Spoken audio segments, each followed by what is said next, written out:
Sit back and throw one back with your pinky in the air and a middle finger to the world and join me, the eclectic gentleman Stephen Watts, as we look back on this day in pro wrestling history. But before we do, put that drink down, like, share, and subscribe, and without further ado, let's get our wrestling history on. Ladies and gentlemen, boys and girls, children of all ages, it is June 10th, and we're going to start off as we always do on a positive note. That's right, these are your pro wrestling birthdays.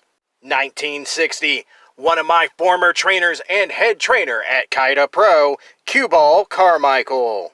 1988, England's own C.J. Banks.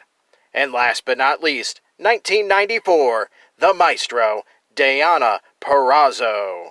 Of course, on the flip side of that coin, your pro wrestling deaths for June 10th. 1968, former world champion and strongman, Waldek Zbyszko. 2020, Florida Wrestling Zone, Mr. Wrestling 2. Alright, enough of the sad stuff. It's time to get to the meat and potatoes. That's right, these are your pro wrestling history highlights for June 10th. Jumping in the Wayback Machine and starting in 1960, in St. Joseph, Missouri, Ernie and Emil Dusk defeat George and Sandy Scott to win the Central States version of the NWA World Tag Team titles for a third time.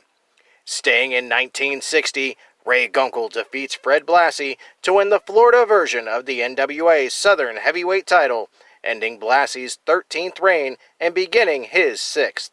Just 1 year later in 1961, Luther Lindsay and Bai King Lee defeat Bill Savage and Tito Copa for the NWA Pacific Northwest Tag Team titles.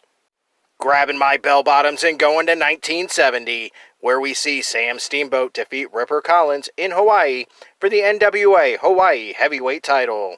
Jumping 4 years to 1974, Jerry Lawler defeats Ricky Gibson to win the NWA Southern Junior Heavyweight title in Memphis, Tennessee, beginning his second reign. 4 years later in 1978, Dutch Savage and Jimmy Snuka win the NWA Pacific Northwest Tag Team titles for a 6th time, defeating Bull Ramos and the Iron Sheik.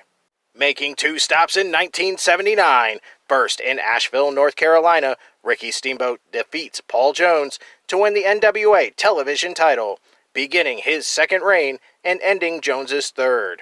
Our second stop in 1979 sees Bruiser Brody defeat Mark Lewin to win his 2nd world-class Texas Brass Knuckles title in Dallas, Texas. Grabbing my boombox and going to the 80s, 1983, Harley Race defeats Ric Flair in St. Louis, Missouri to win the NWA World Heavyweight title, beginning his 7th reign. Bumping ahead 1 year to 1984, superstar Billy Graham defeats Billy Jack for the Florida State Heavyweight title in Orlando, Florida, his 2nd and final run with that belt.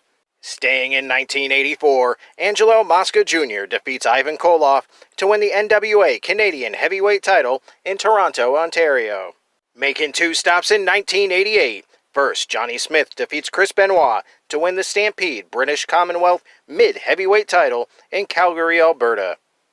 Our second stop in 1988 sees Atlantis defeat Kung Fu for the NWA World Middleweight title in Mexico City, Mexico.